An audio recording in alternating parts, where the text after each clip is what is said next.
While I am primarily a burial vault installer, I also own Illianaheadstonecare, my headstone cleaning company.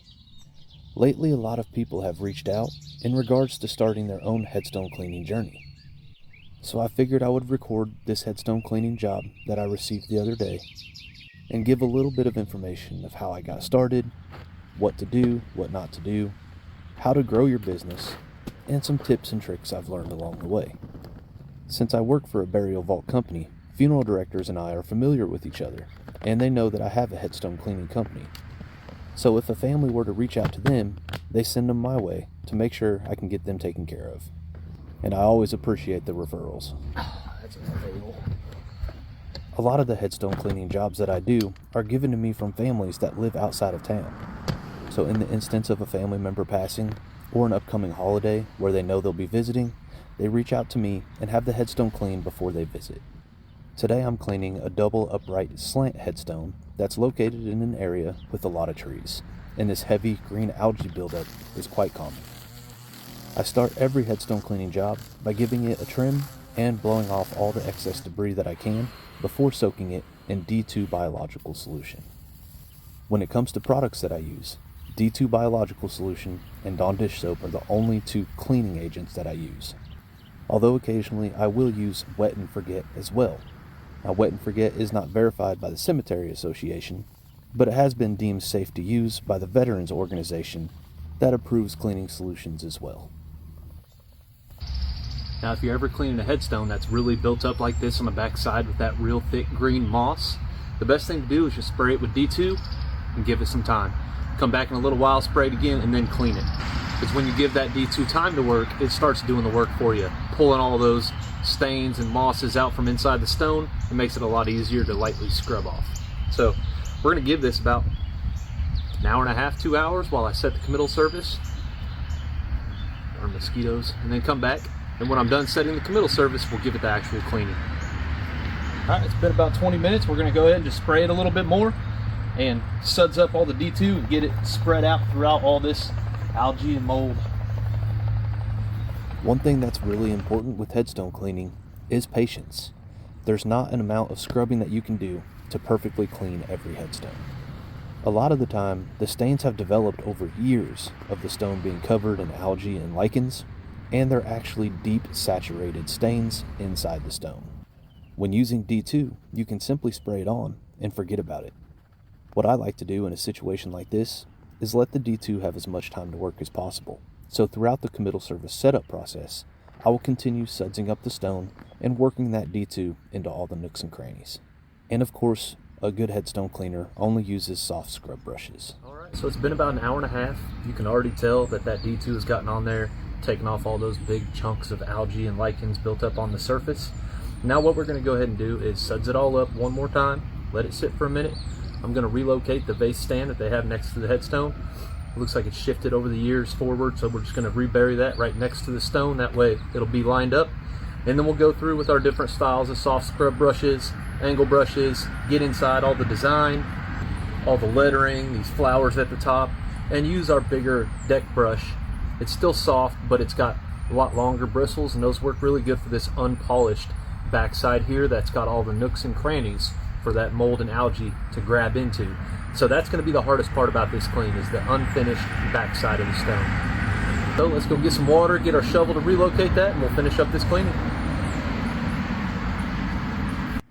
Now, while in most cases I don't relocate stones or reset stones, there are times that I will use setting compound to reset small stones that I'm able to maneuver by hand. At Kelly Vault Company, where I'm primarily employed, we also have Kelly Monument Company. So my boss and I work well together. If someone calls me to have something repaired or moved, I'm able to pass that on to our monument company, and if my boss gets a call about a cleaning, he can send them my way. But doing something as simple as moving a vase stand like this is relatively easy to do by hand. I just want it realigned with the stone to look identical to when it was installed. And as I said earlier, there are times when you can't get all of the staining and all of the issues that a stone has out with the first cleaning, such as concrete. Concrete is extremely porous, and the stains can get deep into the stone itself and the foundation itself. But that's why treating the stone with D2 one time before we're done with the cleaning is also a good idea, because it continues to work long after the cleaning is completed. And although this stone does have some age to it, a stone like this is fairly simple to clean. The front face is polished, therefore the sides that are unfinished, the back that is unfinished, and the designs and lettering on the front of the stone are all etched and unfinished as well. So that's where the majority of our buildup is going to be, and that's where we'll focus on cleaning. The insides of the design and the lettering is where most of the buildup happens, because it's a place for the algae and lichens to basically take root. But when it comes to the concrete foundation and the concrete vase stand, it may take some time for those stains to fully be removed. When it comes to the brushes I use, I always choose soft scrub brushes. There's never a time where anything like a wire brush should be used. It can damage the stone. And I've also been told that a lot of people use a pressure washer on a headstone, and that is my worst nightmare. Although stones and granite may be very hard, it would be incredibly easy to blow out the center of an A or an O or a P or any of these fine details in the flowers that you see. Using a pressure washer could blow chunks of that concrete or that granite right out of a headstone. And that's the last thing I would want to do.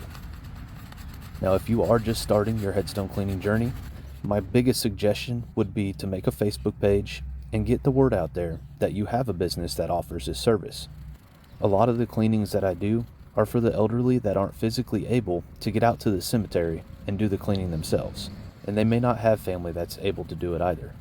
So Facebook is a good place to start, and also it's very important to have business insurance as well. If you were to accidentally damage a stone, you need to be able to have insurance to cover the damage to replace or fix the stone. I know I probably say it too often, but do no harm is the first rule of headstone cleaning. There are some people online who have gotten really critical about people that are headstone cleaning, and rightfully so, because you would never want to damage a really old headstone. But the most important rule is, you know what products you're using. D2, dish soap, it's basically all I use. D2 for the most part, and soft scrub brushes. You never want to use any wire brushes or anything super stiff. And people have brought up the fact that I'm being heavy-handed with the brushes. This style of brush is what I go through last. It's a super soft brush, and all I'm really doing is checking to make sure that if I loosened anything up with the toothbrush or with the other brushes, that I move it around and make it so that it's easy to rinse off. And if it's barely holding on inside the lettering or anything, this super soft brush just gets all up inside all the nicks and crannies on this stone. So I go through one time at the end with this super soft brush, and even though it looks like I'm scrubbing really hard on it, literally 2 fingers. I'm just happen to be using my whole hand. It's not that much of a difference. And I promise you, the number one rule is do no harm, and that is my main goal, because this family asked me to clean this stone for their loved one that's being laid to rest today. So the last thing I want to do to this family is cause any more stress or harm to the family. They're already going through enough with losing a loved one. I just want to make this look perfect for them and do no harm in the process.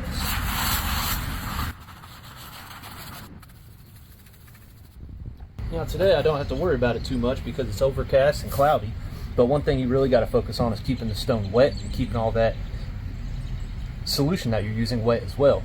Especially if you're using something like dish soap. If it dries out, it's just going to get flaky and nasty, and you have to keep wetting it to reactivate it. So just keep the stone wet, and it'll keep your solution from drying on the stone. A few more tips and tricks if you'd like to get into headstone cleaning is always have permission from either the family or the cemetery sexton. Just because a stone is very old does not give you the right to go out and clean it without permission by someone involved. Since I work in so many cemeteries already, I have contacts for all the cemeteries that I work in, and I always get permission from the sexton to be able to clean veteran markers like you see in some of my other videos. Another great way to let people know that you're headstone cleaning is to make short videos and post them on either Facebook, Instagram, TikTok, X, Twitter, whatever you want to call it now, just to let people know that you're out there. And I typically don't talk about pricing much because it varies so much wherever you're at in the United States, but typically since I'm out in the cemeteries already, I'm able to keep my prices fairly low. A headstone cleaning like today's is around $80.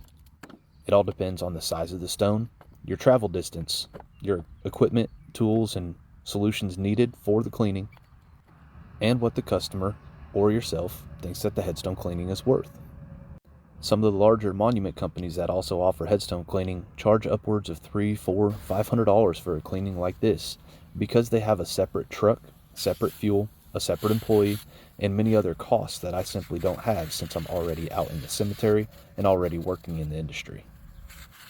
On a day like today where I know I need to get this headstone cleaned, I worked it out with my boss to where I could be on the committal service for the family that asked me to clean the headstone. And as you can tell, this D2 has really done its job on this headstone, and the front face is completely free of debris, algae, lichens, moss, mold, buildup of any kind. Our last few steps are fairly simple. We're going to thoroughly rinse the stone to make sure we get off any of the algae and everything that is broken up and been released. And I want to go back through with a small brush and touch up any spots that I may have missed. Headstones like this are notorious for getting black staining at the very top where water is able to collect and doesn't have the ability to run off.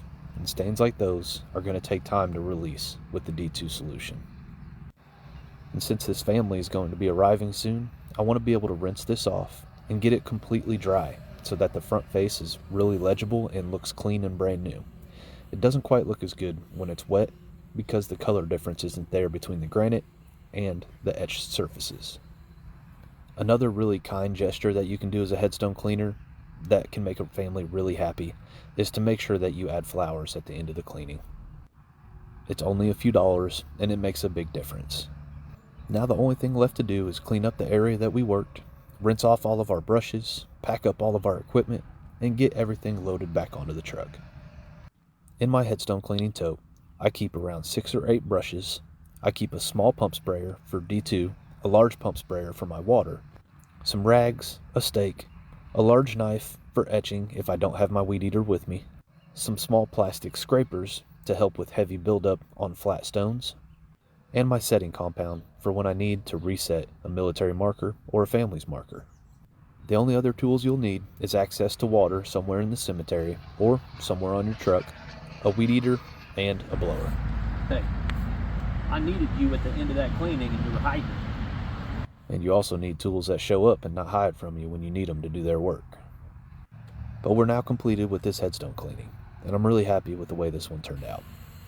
The headstone itself is almost algae and stain free, but that D2 is going to continue working long after I'm gone today, and it will continue to clear up as time goes on.